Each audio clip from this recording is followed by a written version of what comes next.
بسم اللہ الرحمن الرحیم۔ شروع اللہ کے نام سے جو بڑا مہربان اور نہایت رحم کرنے والا ہے۔ رات کے وقت محمد صلی اللہ علیہ وآلہ وسلم یہ دو صورتیں پڑھتے تھے۔ جو پڑھے گا 3 دن سے پہلے اللہ اس پر محتاجی کا، ذلت کا، رزق کی تنگی کا دروازہ بند کر دے گا۔ محترم ناظرین، رات کو حضرت محمد صلی اللہ علیہ وآلہ وسلم یہ 2 صورتیں پڑھتے تھے۔ جو 3 دن لگاتار پڑھے گا اللہ اس پر محتاجی کا، ذلت کا، رزق کی تنگی کا دروازہ بند کر دے گا انشاءاللہ۔ قرآن پاک کی تلاوت کرنے سے اللہ کی برکتیں، اللہ کی رحمتیں نازل ہوتی ہیں۔ اللہ اس گھر سے شیطان کو نکال دیتا ہے، اس گھر سے ہر بری چیز، بیماری، پریشانی دور ہو جاتی ہے۔ جب عالم دنیا میں ہر طرف شرک و کفر کی آوازیں ہر جگہ سے شروع ہو گئیں اور پوری دنیا میں بت پرستی جیسی بدترین لعنت نے دنیا والوں کو اپنے اندھیروں میں چھپا لیا، انسانی ذات نے اپنے رب کریم کی بندگی چھوڑ دی اور درندوں جیسی زندگی گزارنے کا آغاز کر دیا، جہالت اور گمراہی کی وجہ سے اپنے خدا کے رشتوں کو بھلا دیا، اپنے جگر کے ٹکڑوں کو زندہ درگور کرنے جیسی ملعون رسومات کو اپنا مقصد بنایا، اور بھی سینکڑوں برائیاں اپنے وجود میں شامل کر دیں اور ہر سمت اندھیرا چھا گیا۔ اس وقت اللہ تعالیٰ کی ذات کو انسان ذات کی حالت پر رحم آ گیا اور اپنے محبوب و برگزیدہ پیغمبر صلی اللہ علیہ وآلہ وسلم کو دنیا کا آخری پیغمبر و ہادی بنا کر دنیا میں انسان ذات کی رہنمائی کے لیے پیدا فرمایا۔ جب نبی مکرم صلی اللہ علیہ وآلہ وسلم نے اپنی زبان اطہر سے اپنے پروردگار عالم کا پیغام لوگوں تک پہنچانا شروع کیا تو ہر طرف سے اس رسول مکرم صلی اللہ علیہ وآلہ وسلم کو لوگوں نے اس پیغام سے روکنے کی کوششیں شروع کر دیں، اور جس شخص نے آپ صلی اللہ علیہ وآلہ وسلم کے پیغام کو قبول کیا اس پر مصیبتوں کے پہاڑ گرانے شروع کر دیے اور طرح طرح کی اذیتیں دینا شروع کر دیں۔ لیکن یہ شمع رسالت کے پروانے، آسمان نبوت کے چمکتے ستارے، بستان نبوت کے مہکتے پھول، آفتاب رسالت کی چمکیلی شعاعیں اور آغوش نبوت کی پروردہ ہستیاں اپنے آقا صلی اللہ علیہ وآلہ وسلم پر اپنی جانیں، مال، اولاد قربان کرنے کے لیے تیار ہو گئے، لیکن اس رسول محترم صلی اللہ علیہ وآلہ وسلم کے دامن کو چھوڑنے کا تصور بھی نہیں کیا۔ اس وقت رب کائنات نے ان مقدس ہستیوں کے متعلق ارشاد فرمایا کہ اولئک الذین ھداھم اللہ واولئک ھم اولو الالباب، یہی وہ لوگ ہیں جن کو اللہ تعالیٰ نے ہدایت دی اور یہی عقل والے ہیں۔ جب ان مقدس ہستیوں نے اپنے ان خود ساختہ معبودوں کی غلامی کو چھوڑ کر ایک خدا کی غلامی اختیار کی تو انہیں لوگوں نے تکالیف دینا شروع کر دیں جن کو پڑھ کر انسان کانپ اٹھتا ہے۔ لیکن سلام ہے ان صحابہ کرام رضی اللہ تعالی عنہم کو جنہوں نے اپنی جانیں اسلام کی خاطر قربان کر دیں، لیکن اپنے مولا کریم کے پیغام کو اپنے دل سے نکالنے کا تصور بھی نہیں کیا۔ ان مقدس ہستیوں کے واقعات کو پڑھ کر ایک مسلمان کا ایمان شک و شبہات سے پاک ہو جاتا ہے اور ہر قدم پر اپنی کامیابی کا یقین زیادہ بڑھ جاتا ہے۔ کتب سماویہ میں سے قرآن کریم وہ عظیم المرتبہ اور رفیع الشان کتاب ہے جسے کتاب الہی ہونے کے ساتھ ساتھ کلام الہی ہونے کا شرف بھی حاصل ہے۔ اس کی تعلیمات پر عمل پیرا ہونا ہی ایک کامیاب زندگی کی ضمانت ہے۔ نزول قرآن سے قبل عرب ایک ایسی قوم تھی جو تہذیب و تمدن سے عاری، رمز انسانیت سے نا آشنا، نہ یونان کی منطق و فلسفہ سے واقف تو نہ ہی ہندوستان کے نجوم و الہیات کی معرفت، ہمہ قسم کے علوم و فنون سے تہی دامن، نہ ایرانی تہذیب سے کچھ غرض، نہ ہی روم کے تمدن کی کچھ پرواہ، تعلیم و تہذیب کے سرمایہ سے تہ دست تھی۔ ان کے پاس اگر کچھ تھا تو وہ بکریوں کے ریوڑ، اونٹوں کی قطاریں اور پہاڑیوں کی سنگلاخ چٹانیں، دامن کوہ کی چوٹیوں سے ابھرتا ہوا سورج اور افق کے حوض میں ڈوبتا ہوا آفتاب تھا، صحرا کی تپتی زمین تھی۔ سب سے بڑھ کر ان کے پاس قوت بیان کا بے پناہ ملکہ تھا۔ ان کی فصاحت و بلاغت کے آگے تمام دنیا کے اہل زبان عجمی یعنی گونگے تھے اور ان کو اس پر ناز تھا۔ گرد و نواح کی اقوام میں قوم عرب کے لیے جاہل و وحشی قوم کا تصور تھا۔ ایسی قوم کے پاس اللہ تعالیٰ کے آخری پیغمبر قرآن کا آخری پیام لائے جس کے معیاری انداز بیاں اور معجزانہ فصاحت و بلاغت کے سامنے اپنی فصاحت پر ناز کرنے والے اہل زبان بے زباں ہو گئے۔ پیر قرآن فقط معجزانہ فصاحت و بلاغت کی بے بنا پر با کمال نہیں بلکہ اپنے علم و حکمت کے موتیوں میں بھی بے مثال کمال رکھتا ہے، جن سے قرآن کا دامن بھرا ہوا ہے۔ ایسی قوم جو اخلاق سے عاری، تہذیب و تمدن سے نا آشنا اور راز انسانیت سے نا واقف تھی، تو فطرتاً جب اس کے سامنے ایسی فصیح و بلیغ کتاب آئی تو اس کی حالت کیا ہوگی؟ جب یہ قوم دامن اسلام میں داخل ہوئی تو جو چیز ان کے دل و دماغ میں رچی بسی تھی وہ قرآن اور صاحب قرآن کی ذات بابرکات تھیں۔ ایک طرف ان کے سامنے قرآن تھا، دوسری طرف رسول رحمت صلی اللہ علیہ وآلہ وسلم کی صورت میں چلتا پھرتا قرآن تھا۔ جیسا کہ ام المؤمنین حضرت عائشہ صدیقہ رضی اللہ تعالی عنہ فرماتی ہیں کہ رسول اللہ صلی اللہ علیہ وآلہ وسلم کی عادات و اطوار قرآن کے سانچے میں ڈھلے ہوئے تھے، تو اس سے اس بات میں مزید نکھار آتا ہے کہ ان کا قرآن سے لگاؤ اور شغف کتنی حد تک ہوگا، کیونکہ قرآن سے محبت و الفت صاحب قرآن سے اٹوٹ وابستگی سے ہی ممکن ہے۔ صحابہ کرام کے توسط سے ہی ہم تک یہ بیش بہا نعمت پہنچی۔ ان انفاس ربانیہ کا قرآن مجید سے بے پناہ لگاؤ تھا۔ قرآن کی تلاوت سے ان حضرات کو بڑا شغف تھا۔ تلاوت قرآن ان کی زندگیوں کا ایک روشن ترین باب ہے۔ قرآن کے نزول سے پہلے یہ لوگ اشعار گنگنایا کرتے تھے، لیکن قرآن کے نزول کے بعد اشعار پھیکے پڑ گئے۔ اب کلام الہی کی چاشنی نے ان کے قلوب کو اپنا گرویدہ بنا دیا۔ اب ذوق تھا تو تلاوت قرآن کا، اور ذوق بھی ایسا کہ تیر پہ تیر کھائے جا رہے ہیں، خون کی دھاریں بہہ رہی ہیں، مگر تلاوت کلام کی مٹھاس میں زہر کا احساس تک نہیں۔ ایک غزوہ سے رسول اللہ صلی اللہ علیہ وآلہ وسلم واپس تشریف لا رہے تھے۔ رات کو آپ نے ایک جگہ قیام فرمایا۔ قافلے کی حفاظت چوکیداری کے لیے آپ نے ایک مہاجر صحابی حضرت عمار بن یاسر رضی اللہ تعالیٰ عنہ اور ایک انصاری صحابی حضرت عباد بن بشر رضی اللہ تعالیٰ عنہ کو مقرر فرمایا۔ ان حضرات نے آپس میں باری مقرر کر لی کہ آدھی رات ایک آدمی حفاظت کے فرائض سر انجام دے گا اور دوسرا آرام کرے گا، تو آدھی رات دوسرا جاگتا رہے گا اور جاگنے والا سوتا رہے۔ رات کا پہلا حصہ حضرت عمار بن یاسر رضی اللہ تعالیٰ عنہ کے جاگنے کا مقرر ہوا۔ آپ نے وقت کو قیمتی بنانے کے لیے نماز کی نیت باندھ لی۔ اتنے میں دشمن نے دیکھ لیا اور نشانہ لے کر تیر چلا دیا۔ وہ تیر حضرت عمار بن یاسر کو لگا، مگر ان میں جنبش تک نہ آئی اور نماز پڑھتے رہے۔ اس کے بعد یکے بعد دیگرے کئی تیر لگے۔ آپ انہیں نکال کر اطمینان سے نماز پوری کر کے اپنے ساتھی کو جگایا۔ انہوں نے زخمی حالت میں دیکھ کر کہا، آپ نے مجھے فوراً کیوں نہیں جگایا؟ تو حضرت عمار بن یاسر رضی اللہ تعالیٰ عنہ نے تاریخی جواب دیا کہ میں نے نماز میں سورۃ الکہف شروع کی ہوئی تھی اور میرا دل نہ چاہا کہ اس کو ختم کیے بغیر رکوع کروں، مگر مجھے اندیشہ ہوا کہ کہیں تیر لگنے سے میری جان نہ چلی جائے اور وہ مقصد فوت ہو جائے جس کے لیے رسول اللہ صلی اللہ علیہ وآلہ وسلم نے ہمیں متعین کیا ہے۔ اگر یہ ڈر نہ ہوتا تو مر جاتا، مگر سورت ختم کیے بغیر رکوع نہ کرتا۔ اس لگاؤ اور شغف کی بنا پر وہ انسانیت کے معزز و محترم انسان ٹھہرے۔ چشم فلک نے ان کی مثل نہ دیکھی، نہ تا قیامت دیکھ پائے گی۔ صحابہ کرام رضوان اللہ علیہم اجمعین کے قرآن سے قلبی لگاؤ جاننے کے لیے اتنا کافی ہے کہ ان نفوس قدسیہ نے دولت، ثروت، شہرت و عزت، الغرض پوری دنیا کی رنگینیوں سے اس قرآن کی تعلیمات پر عمل پیرا ہونے کی وجہ سے اجنبی ہو گئے، اور اللہ تعالیٰ کو ان کا قرآن سے تعلق اتنا پسند تھا کہ اللہ تعالیٰ اپنے حبیب صلی اللہ علیہ وآلہ وسلم کو حکم دیتے کہ آپ ان کو قرآن سنائیں۔ چنانچہ جامع ترمذی حدیث نمبر 3891 پر حضرت انس رضی اللہ تعالیٰ عنہ سے منقول ہے کہ آپ صلی اللہ علیہ وآلہ وسلم نے حضرت ابی بن کعب رضی اللہ تعالیٰ عنہ سے قرآن سنانے کی خواہش ظاہر کرتے ہوئے فرمایا کہ اے ابی بن کعب، اللہ نے مجھے حکم دیا ہے کہ میں آپ کو سورۃ البینہ سناؤں۔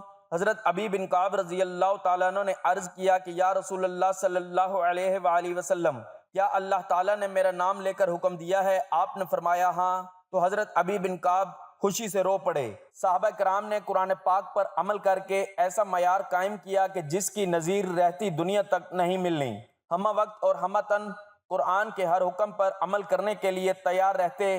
چنانچہ جب تحویل قبلہ کا حکم دیا گیا تو بلا جھجک نئے قبلے کی طرف پھر گئے، اور جب یہ آیت نازل ہوئی لن تنالوا البر حتى تنفقوا مما تحبون، تو حضرت ابو طلحہ انصاری رضی اللہ تعالیٰ عنہ کو اپنے اموال میں سے بیروحہ نامی ایک باغ بہت پسند تھا۔ تو جب مذکورہ بالا آیات میں اپنا محبوب مال خرچ کرنے کا مطالبہ ہوا تو انہوں نے بارگاہ سرور دو جہاں صلی اللہ علیہ وآلہ وسلم میں کھڑے ہو کر عرض کی، مجھے اپنے اموال میں بیروحہ باغ سب سے پیارا ہے، میں اسی کو راہ خدا میں صدقہ کرتا ہوں۔ صحابہ کرام رضوان اللہ علیہم اجمعین قرآن کی تلاوت دنیا سے بے خبر اور کلام اللہ کی مٹھاس میں مگن ہو کر یوں تلاوت کرتے کہ آسمان سے فرشتے ان کی تلاوت سننے کو اترتے تھے۔ چنانچہ بخاری شریف میں مذکور ہے، حضرت ابو سعید خدری رضی اللہ تعالیٰ عنہ فرماتے ہیں کہ حضرت عزید بن حضیر مشہور انصاری صحابی ایک رات کو اپنے استنبل میں تلاوت کلام پاک فرما رہے تھے کہ اچانک ان کے گھوڑے نے بدکنا شروع کر دیا، تو انہوں نے قدر خاموشی اختیار کی تو گھوڑا پرسکون ہو گیا۔ پھر جب وہ پڑھنے لگے تو گھوڑے نے پھر سے بدکنا شروع کیا، اور ایسا کئی مرتبہ ہوا تو انہیں ڈر لاحق ہوا کہ کہیں گھوڑا ان کے یحییٰ نامی بیٹے کو روند نہ ڈالے۔ وہ گھوڑے کی طرف بڑھے، اتنے میں انہوں نے دیکھا کہ ان کے سر پر ایک سائبان ہے، اس میں جیسے بہت سے چراغ روشن کیے ہوئے ہیں کہ وہ فضا میں اوپر چڑھ رہا ہے، پھر وہ نظروں سے غائب ہو گیا۔ حضرت اسید بن حضیر نے یہ سارا واقعہ رسول اکرم صلی اللہ علیہ وآلہ وسلم کو سنایا تو آپ صلی اللہ علیہ وآلہ وسلم نے فرمایا، اسید یہ اللہ کے فرشتے تھے جو تیری تلاوت قرآن سننے کو اترے تھے، اگر تو تلاوت بند نہ کرتا تو یہ صبح تک اسی حالت پر رہتے اور صبح کو کسی سے نہ چھپتے۔ جب قرآن اترتا تو خوف خدا کی وجہ سے ان خدا ترس بندوں کے بال کھڑے ہو جاتے، ان کے دل اور کھال اللہ کے ذکر سے نرم ہو جاتے، جب ان آیات کو سنتے تو سجدوں میں گر پڑتے اور اپنی راتوں کو قرآن کی تلاوت میں مشغول رکھتے تھے۔ چنانچہ ایک مرتبہ رسول اللہ صلی اللہ علیہ وآلہ وسلم حضرت عائشہ صدیقہ رضی اللہ تعالیٰ عنہ کے ساتھ جا رہے تھے کہ ایک شخص اپنے گھر میں محصور کن اور دل آویز آواز میں تلاوت قرآن پاک میں مشغول تھا، تو دونوں مقدس و مطہر ہستیوں نے کچھ ٹھہر کر قرآن سنا، پھر قدم آگے بڑھائے۔ صبح جب وہ صحابی بارگاہ رسالت میں حاضر ہوا تو آپ صلی اللہ علیہ وآلہ وسلم نے فرمایا، رات ہم تیرے گھر کے قریب سے گزرے تو تیری تلاوت قرآن کی آواز سنائی دی تو ہم کچھ دیر تیری تلاوت سنتے رہے۔ اس صحابی نے کہا، یا رسول اللہ صلی اللہ علیہ وآلہ وسلم، اگر مجھے آپ کے سننے کا علم ہوتا تو میں اور اچھی آواز سے تلاوت کرتا۔ صحابہ کرام ایسی خوش الحانی سے قرآن پڑھا کرتے تھے کہ سننے والوں پر محویت کی کیفیت طاری ہو جاتی۔ حضرت ابوبکر صدیق رضی اللہ تعالیٰ عنہ کے بارے میں آتا ہے کہ انہوں نے اپنے گھر کے صحن میں نماز کے لیے جگہ مختص کی ہوئی تھی، جہاں بیٹھ کر قرآن کی تلاوت بھی کیا کرتے تھے، تو اتنی رقت آمیز و دل آویز آواز سے قرآن پڑھتے کہ ان کی آواز سن کر مشرکین کی عورتیں اور بچے اکٹھے ہو جاتے اور بڑے انہماک سے قرآن سنتے۔ مشرکین نے یہ دیکھ کر کہیں قرآن سن کر ان کے بچے اور عورتیں مسلمان نہ ہو جائیں، مکہ کے بااثر سردار ابن الدغنہ جس نے حضرت ابوبکر کی زمان دی ہوئی تھی کو شکایت کی، تو اس نے حضرت صدیق اکبر کو روکنا چاہا تو آپ نے زمان واپس کر دی۔ وہ ذوات مقدسہ جب قرآن کی تلاوت کیا کرتے تھے تو ان پر بے خودی کی کیفیت طاری ہو جاتی تھی، وہ اپنے ارد گرد کے ماحول سے بے خبر ہو جاتے تھے۔ آیات رحمت کی تلاوت کرتے تو خوشی سے جھوم اٹھتے اور اس آیت کو بار بار دہراتے، اور آیات عذاب پڑھتے تو اس سے اللہ کی پناہ چاہتے اور شدت سے گریہ زاری کی حالت ہو جاتی۔ چنانچہ ایک مرتبہ یمن سے کچھ لوگ حضرت ابوبکر صدیق رضی اللہ تعالیٰ عنہ سے ملنے کو آئے تو آپ نے ان کے سامنے قرآن مجید کی تلاوت کی تو وہ رونے لگے۔ حضرت ابوبکر صدیق نے فرمایا، ہمارا حال بھی کچھ یوں ہی ہے۔ حضرت عمر فاروق رضی اللہ تعالیٰ عنہ نے ایک مرتبہ فجر کی نماز میں سورہ یوسف پڑھی تو زاروں قطار رونے لگے، اور رونے کی آواز اتنی بلند ہوئی کہ پیچھے مقتدی سنتے تھے۔ صحابہ کرام رضوان اللہ علیہم اجمعین کے غایت شوق کا عالم یہ تھا کہ وہ کم سے کم وقت میں ختم قرآن کرنا چاہتے تھے۔ اس قدر تلاوت قرآن میں انہماک تھا کہ غلوں سے روکنے اور اعتدال کی روش قائم رکھنے کے لیے رسول اللہ صلی اللہ علیہ وآلہ وسلم نے صحابہ کرام پر پابندیاں عائد کر دی تھیں۔ حضرت عبداللہ بن عمر بن العاص فرماتے ہیں، ایک مرتبہ میں نے رسول اکرم صلی اللہ علیہ وآلہ وسلم سے سوال کیا، یا رسول اللہ، میں کتنے دنوں میں قرآن کریم ختم کروں؟ آپ صلی اللہ علیہ وآلہ وسلم نے فرمایا، ایک ماہ میں۔ میں نے عرض کیا، مجھے اس سے زیادہ کی قوت ہے۔ آپ نے فرمایا، 20 دن میں ختم کر لو۔ میں نے اس سے بھی کم دنوں میں ختم قرآن کی طاقت ظاہر کی تو آپ صلی اللہ علیہ وآلہ وسلم نے فرمایا، میری رعایت کرتے ہوئے 15 دن، پھر 10 دن، پھر 7 دن میں ختم کرنے کی اجازت دی۔ ساتھ آپ نے یہ بھی ارشاد فرمایا، 7 دن میں پورا قرآن پڑھ لو، اس سے کم میں ہرگز ختم نہ کرو۔ ناظرین، آج امت مسلمہ بھی اگر اپنے ٹوٹے تعلق کو قرآن سے پھر سے جوڑ دے تو انقلاب کی نوید سنائی دینے میں دیر نہ لگے گی۔ ناظرین، یہ قرآن کی وہ پیاری سی چھوٹی سی صورتیں ہیں جن کو پڑھنے کی بہت زیادہ فضیلت ہے۔ ہمارے پیارے آقا صلی اللہ علیہ وآلہ وسلم کی روزانہ رات کو سونے سے پہلے ان 2 صورتوں کی تلاوت کیا کرتے تھے۔ یہ وہ صورتیں جو گھر میں رزق لاتی ہیں، گھر سے پریشانیاں، بیماریاں دور کر دیتی ہیں۔ جو بندہ ان صورتوں کو پڑھتا ہے اللہ ان کے لیے کافی ہو جاتا ہے، اللہ ان کی خود حفاظت کرتا ہے، اللہ اس پر ذلت کا، محتاجی کا، رزق کی تنگی کا دروازہ ہمیشہ کے لیے بند کر دے گا۔ محترم ناظرین، آپ بھی ان صورتوں کی تلاوت لازمی کیا کریں تاکہ آپ کبھی پریشان نہ ہو، رزق کی تنگی کے باعث آپ کی زندگی میں کوئی پریشانی نہ ہو، کوئی مصیبت نہ آئے، آپ کے گھر میں بیماری نہ آئے، آپ کے رزق میں کمی نہ ہو۔ ہمارے پیارے آقا صلی اللہ علیہ وآلہ وسلم رات کو جب بھی بستر پر سونے کے لیے جاتے تو ان صورتوں کی تلاوت کر کے سوتے تھے، کیونکہ یہ بہت ہی خاص صورتیں ہیں۔ حضرت جابر بن سمر رضی اللہ تعالیٰ عنہ سے روایت ہے کہ نبی صلی اللہ علیہ وآلہ وسلم روزانہ رات کو سورۃ کافرون اور سورۃ اخلاص پڑھتے تھے۔ تو یہ دو صورتیں سورۃ الکافرون اور سورۃ اخلاص ہیں۔ بسم اللہ الرحمن الرحیم، قل یا ایھا الکافرون لا اعبد ما تعبدون ولا انتم عابدون ما اعبد ولا انا عابد ما عبدتم ولا انتم عابدون ما اعبد لکم دینکم ولی دین۔ آپ اے محمد صلی اللہ علیہ وآلہ وسلم کہہ دیجئے کہ اے کافرو، نہ میں تمہارے معبودوں کی پرستش کرتا ہوں اور نہ تم میرے معبود کی پرستش کرو، اور نہ مستقبل میں تمہارے معبودوں کی پرستش کروں گا اور نہ تم میرے معبود کی پرستش کرو گے۔ تمہارے لیے تمہارا دین ہے اور میرے لیے میرا دین۔ بسم اللہ الرحمن الرحیم، قل هو اللہ احد، کہہ دو وہ اللہ ایک ہے، اللہ الصمد، اللہ بے نیاز ہے، لم یلد ولم یولد، نہ اس کی کوئی اولاد ہے اور نہ وہ کسی کی اولاد ہے، ولم یکن لہ کفوا احد، اور اس کے برابر کا کوئی نہیں ہے۔ سورۃ اخلاص اور سورۃ کافرون دو محترم بالشان صورتیں ہیں اور ان دونوں کی بہت سی فضیلتیں ہیں۔ نبی کریم صلی اللہ علیہ وآلہ وسلم فجر اور مغرب کی سنتوں میں یہ دو صورتیں پڑھا کرتے تھے۔ حدیث شریف میں وارد ہے کہ نبی کریم صلی اللہ علیہ وآلہ وسلم نے بعض صحابہ کرام کو سونے سے پہلے سورہ کافرون پڑھنے کی تلقین و ترغیب فرمائی اور فرمایا کہ اس سورت کا پڑھنا شرک سے برات ہے۔ حضرت علی رضی اللہ تعالیٰ عنہ سے روایت ہے کہ ایک مرتبہ نماز کے دوران نبی کریم صلی اللہ علیہ وآلہ وسلم کو بچھو نے کاٹ لیا تو آپ نے پانی اور نمک منگایا اور یہ پانی کاٹنے کی جگہ لگاتے جاتے تھے اور قل یا ایھا الکافرون قل هو اللہ احد پڑھتے جاتے تھے۔ بالآخر آپ صلی اللہ علیہ وآلہ وسلم کو ان صورتوں کی برکت سے شفا ملی۔ حضرت عبداللہ بن عباس رضی اللہ تعالیٰ عنہما سے منقول ہے کہ قریش نے مصالحت کے لیے رسول اللہ صلی اللہ علیہ وآلہ وسلم کے سامنے یہ صورت پیش کی کہ ہم آپ کو اتنا مال دیتے ہیں کہ آپ سارے مکہ میں سب سے زیادہ مالدار ہو جائیں اور جس عورت سے آپ چاہیں آپ کا نکاح کر دیں، آپ صرف اتنا کریں کہ ہمارے معبودوں کو برا نہ کہا کریں، اور اگر آپ یہ بھی نہیں مانتے تو ایسا کریں کہ 1 سال ہم آپ کے معبود کی عبادت کیا کریں اور 1 سال آپ ہمارے معبودوں کی عبادت کیا کریں۔ اس پر یہ صورت نازل ہوئی۔ اس صورت میں اللہ تعالیٰ نے علی اعلان واضح کر دیا کہ دین اسلام کو کسی بھی صورت میں کفار کے دین کے ساتھ نہیں ملایا جا سکتا ہے، کیونکہ اللہ تعالیٰ نے کھلم کھلا کفار کے افعال کی مذمت کی ہے اور مسلمانوں کو حکم دیا کہ وہ صرف ایک اللہ کی عبادت کریں، اسی طرح سے کہ اس میں کسی قسم کا شرک نہ ہو۔ اللہ تعالیٰ نے نبی کریم صلی اللہ علیہ وآلہ وسلم کو کفار کی باتوں پر عمل کرنے کے لیے اس لیے منع فرما دیا کہ دین اسلام ہر اعتبار سے ایک کامل اور جامع دین ہے جو خدا تعالیٰ کی وحدانیت، ان کی عبادت اور صرف ان کی اطاعت و فرما برداری پر مبنی ہے۔ یہ صورتیں واضح طور پر اس بات پر دلالت کرتی ہیں کہ اسلام کا راستہ پاکیزگی اور تقوی کا راستہ ہے، صرف اللہ تعالیٰ کو ماننے اور اس کی عبادت کرنے کا راستہ ہے اور بغیر کسی انحراف کے اللہ تعالیٰ کی باتوں کی اطاعت و فرما برداری کرنے کا راستہ ہے۔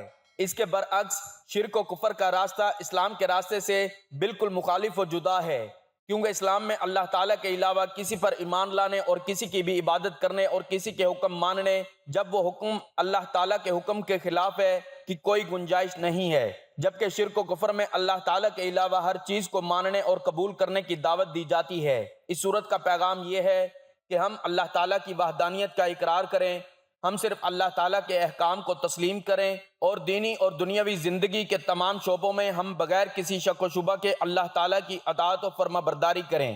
محترم ناظرین، آپ بھی روزانہ رات کو سونے سے پہلے سورۃ کافرون اور سورۃ الاخلاص کی تلاوت لازمی کیا کریں۔ انشاءاللہ ان صورتوں کی برکت سے اللہ تعالیٰ آپ کی ہر پریشانی، بیماری، تکلیف دور کر دے گا۔